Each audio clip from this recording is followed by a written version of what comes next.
En septiembre de 1948, en Jerusalén, el conde Folk,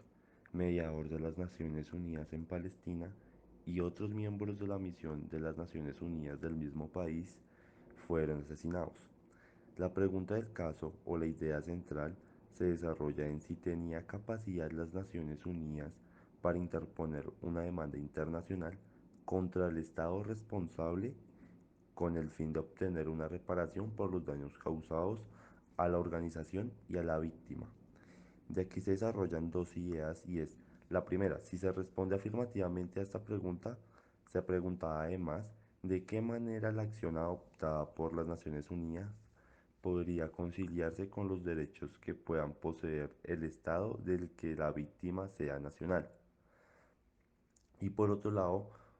también se opina que es desde la opinión consultiva del 11 de abril de 1949, la Corte sostuvo que la organización estaba destinada a ejercer funciones y derechos que solo podían explicarse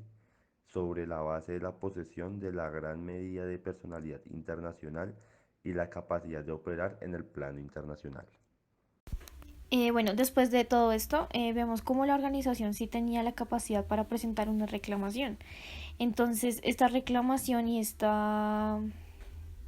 solicitud es por la reparación, no solo por los daños causados, sino también por los daños sufridos por la víctima. Como bien sabemos, pues la protección diplomática debe ser ejercida por el Estado Nacional.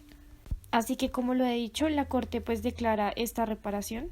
diciendo claramente que la organización tiene capacidad para presentar esta reclamación. Y asimismo, pues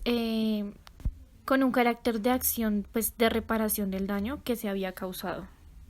Entonces aquí es donde vemos que las organizaciones poseen derechos que no están expresamente establecidos en la Carta, pero que claramente les son imprescindibles para el desempeño de sus funciones.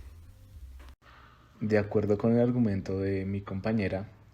expuesto anteriormente, podemos continuar con el hilo conductor y decir que la Organización de Naciones Unidas, al tener unas funciones específicas para mantener la paz y la seguridad mundial principalmente, entonces puede requerir agentes y encomendarlos en muchos lugares del mundo que pueden tener conflictos internos, lo que generaría una inseguridad para estas personas que son enviadas a estos países. En esos casos, los agentes que van a aquellos países deben recibir el apoyo y la protección adecuados. Lo normal es que se lo garantice el Estado al que se envían estos agentes, pero la Corte pues indica que en los casos que esto no pueda suceder, la Organización de Naciones Unidas tiene la capacidad para reclamar una reparación y también los familiares o los titulares de los derechos de las víctimas también pueden reclamar entonces una reparación integral. Tenemos entonces así un problema que es la competencia internacional sobre las víctimas pues de estos casos en donde los estados no pueden garantizar la seguridad de las personas de las misiones de la ONU. Ante esto se nos plantean dos soluciones. La primera es una convención general que regule este tipo de casos y la segunda es hacer un acuerdo particular en los casos individuales en que esto suceda. A modo de conclusión, podemos decir que nos encontramos de acuerdo con lo expuesto por la Corte Internacional de Justicia, pues se evidencia una necesidad jurídica clara para resolver este tipo de casos y las soluciones que se plantean pues realmente son efectivas y hay que ver si en la práctica son eficientes, pero pues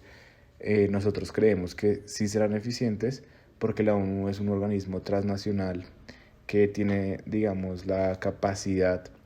no solo de ejercer estas acciones, sino también de hacerlas cumplir y el Consejo de Seguridad y los otros organismos internacionales que la componen tienen esa presión o esas herramientas y mecanismos para que efectivamente los países que no garantizan definitivamente la seguridad de estos agentes, entonces pues serían responsables y tienen que tener una reparación. Y es interesante el punto porque no es una reparación simple, sino es una reparación integral y que además acoge a los familiares y a quienes pudieran tener derechos